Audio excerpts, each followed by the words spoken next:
Hi! అందరికీ నమస్తే అండి. ఈరోజు మన రెసిపీ వచ్చేసి చిన్న చేపలు, చింతకాయ ఇగురండి. ఇది పక్కా గోదావరి స్టైల్‌లో చేసి చూపిస్తున్నాను మీకు. గోదావరి స్టైల్‌లో ఎక్కువ ఇలాంటి చేపలు ఇవనే కాదు చాలా రకాలు దొరుకుతూ ఉంటాయి కదా! సో, వాటిలో ఇవి చాలా ఫేమస్ అనమాట. ఫస్ట్ ఈ చేపల్ని క్లీన్ చేసుకోవాలండి. క్లీన్ ఎలా చేసుకుంటామో మనకు తెలిసిందే కదా! పట్టు తీసేసి నీట్‌గా రాక్ సాల్ట్ వేసుకొని ఒక 2-3 టైమ్స్ వాష్ చేసుకోవాలి. అండ్ పట్టు తీసేసాక వాటిల్ని బండకేసి బాగా రుద్దాలండి. పైన తోలది పోయేటట్టుగా. సో, నెక్స్ట్ రాక్ సాల్ట్ వేసి నీట్‌గా వాష్ చేసేసుకోవాలి. సో, చూడండి నేను ఇలా వాష్ చేసేసినవే తీసుకున్నాననమాట. యాక్చువల్‌గా ఇవి నేను ఫ్రిడ్జ్‌లో పెట్టానండి. ఒక 2 డేస్ బ్యాక్.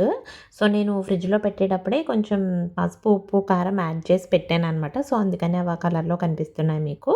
సో, మీరు యాజ్ ఇట్ ఈజ్ డైరెక్ట్‌గా వండేస్తారు కాబట్టి ఆ చేపలకి వాష్ చేసుకున్న తర్వాత పసుపు, ఉప్పు, కారం వేసి కొంచెం ఇలా అన్నిట్లికి పట్టేటట్లుగా బాగా మిక్స్ చేసుకొని పక్కన పెట్టేసుకోండి. నెక్స్ట్ చింతకాయలండి. చింతకాయలు ఒక కప్ తీసుకున్నాను నేను. సో, ఆ చింతకాయల్ని నీట్‌గా వాష్ చేసుకొని పైన పట్టేం తీయవసరం లేదు. వాష్ చేసేసుకొని జస్ట్ ఇలా కట్ చేసేసుకొని ఇలా మిక్సీ జార్‌లో వేసుకోవాలి. వేసుకున్న తర్వాత అదే 1 కప్ ఆనియన్స్ కూడా తీసుకోవాలండి. ఈ రెండిటిని కచ్చా పచ్చాగా పేస్ట్ చేయాలనమాట. మరీ మెత్తగా చేయొద్దు. సో, చూడండి నేను వీడియోలో చూపిస్తున్నట్లుగా ఈ విధంగా కచ్చా పచ్చాగా చేస్తే సరిపోతుందనమాట. సో, దీన్ని కూడా పక్కన పెట్టేసేయండి. నెక్స్ట్ ఒక పాన్ తీసుకొని ఇలా 2 స్పూన్స్ వరకు ఆయిల్ యాడ్ చేసుకోండి. ఆయిల్ ఏసుకున్న ఇందులోనే కొంచెం పసుపు, అలాగే ఒక 4-5 పచ్చిమిరపకాయలు కూడా కట్ చేసుకొని వేసుకోండి. నెక్స్ట్ మనం కచ్చా పచ్చాగా పేస్ట్ చేసుకున్నాం కదా! చింతకాయలని, ఆనియన్స్‌ని ఆ పేస్ట్ కూడా ఇందులో యాడ్ చేసేసుకోండి. తర్వాత మనం సాల్ట్ అండ్ చిల్లీ పౌడర్ కలుపుకొని పెట్టుకున్నాం కదండీ ఫిషెస్‌కి, అవి కూడా ఇందులో వేసేసి ఒక స్పూన్ వరకు అల్లం వెల్లుల్లి పేస్ట్ వేసుకొని చేత్తోనే అన్నీ మిక్స్ అయ్యేటట్లుగా ఒకసారి మిక్స్ చేసుకొని 1 గ్లాస్ వరకు వాటర్ పోసేయండి.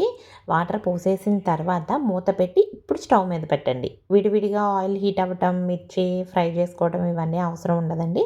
జస్ట్ ఇవన్నీ ఇందులో వేసేసి మనం హ్యాండ్‌తోనే మిక్స్ చేసుకొని ఇలా పెట్టేస్తే బావుంటుందనమాట.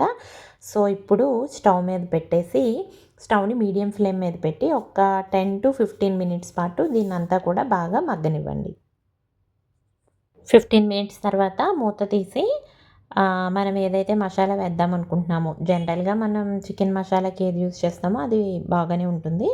సో, ఆ టైప్ ఆఫ్ మసాలాని మనం యాడ్ చేసుకొని గ్రేవీ కన్సిస్టెన్సీ చూసుకొని స్టవ్ ఆఫ్ చేసేయటమే.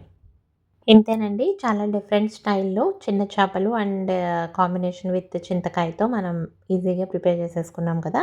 సో, మరిన్ని ఇంట్రెస్టింగ్ రెసిపీస్ కోసం మన ఛానెల్‌ని సబ్స్క్రైబ్ చేసుకొని పక్కనున్న బెల్ ఐకాన్‌ని యాక్టివేట్ చేసుకోండి.